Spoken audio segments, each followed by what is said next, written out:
कर दिया गया। फिर एक नाराजगी हो गई अभ्यर्थियों में कि भाई एसटीईटी 2019 का तो आपने सॉल्व किया नहीं, 2023 लेकर आ गए। तब सरकार को लगा कि ये एक जरूरी है कि एक ऐसा बड़ा पासा फेंकते हैं जिसमें लोगों को लगे कि भाई ये सरकार तो नौकरी देने के लिए एकदम अभ्यर्थियों के लिए या विद्यार्थियों के लिए, युवाओं के लिए एकदम बाहर आने वाली है बिहार में। हकीकत यही है कि ये सिर्फ और सिर्फ एक दांव खेला गया।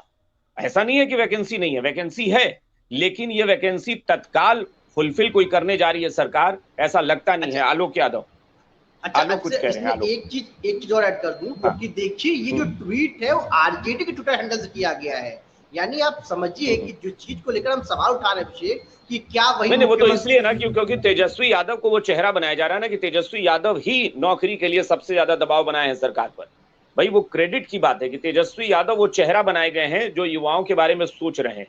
और ऐसा नहीं है कि जेडीयू को इससे ऐतराज होगा, क्योंकि नीतीश कुमार भी चाहते हैं कि तेजस्वी यादव, भाई नीतीश कुमार या कोई भी पार्टी सरकार में बने रहना चाहती है, इसके लिए नीतीश कुमार को कोई दिक्कत नहीं होगी कि युवा चेहरे के तौर पे तेजस्वी यादव ही इसका क्रेडिट ले जाए।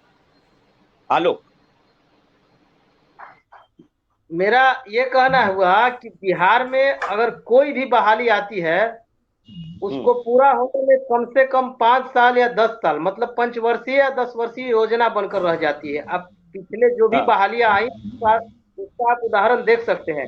हम खुद इसके उदाहरण है कि पिछले 3-4 सालों से संघर्ष कर रहे हैं और लगातार शिक्षा मंत्री सिर्फ उनसे ये पूछा गया कल कि नियमावली सर कब आ रहा है, तब बोले कि आज कैबिनेट का मीटिंग था 12 तारीख को, लेकिन बोले कि आज नहीं आएगा, अगले दिन आएगा। अगला दिन कब आएगा उनका, ये आज तक वो पिछले 3-4 सालों से वो शिक्षा मंत्री का आपको आलोक बता दूं, शिक्षा मंत्री ने हमारे ही संवाददाता से जी मीडिया के ही माइक पर उन्होंने कहा था कि बार बार इसको लेकर सवाल पूछना सही नहीं है। यानी शिक्षा मंत्री ने सवाल पूछने से भी मना कर दिया कि आप लोग बार बार ये सवाल मत पूछा करिए कब आएगा, हम लोग जल्दी ही कुछ करेंगे। इसका मतलब साफ पता चलता है कि जो हालत पहले विजय चौधरी जी की थी वही हालत इस वक्त चंद्रशेखर जी की है, प्रोफेसर चंद्रशेखर की। ये शिक्षा मंत्री ऐसे प्रदेश में बनाए जा रहे हैं कि जो बिल्कुल बातों से कन्नी काट लें, बहुत ज्यादा बोलना न चाहें, इनकार कर दें बोलने से। पहले विजय चौधरी जी भी वही थे, वो मीठी मीठी बातें करते थे, लच्छेदार बातें करते थे। अब प्रोफेसर चंद्रशेखर भी वही कर रहे हैं। जी जी जी, ये भी सेम उन्हीं की राह पर चल रहे हैं। वो भी हम लोगों को मतलब झूठा दिलासा दिलाते थे। अभी उनके पास गए थे माननीय विजय चौधरी जी के, तो बोले थे कि सरकार बदल गई, नहीं तो तुम लोगों की बहाली जो है नवंबर में हो जाती। तो सरकार तो आप ही की बन गई ना फिर से पलट करके।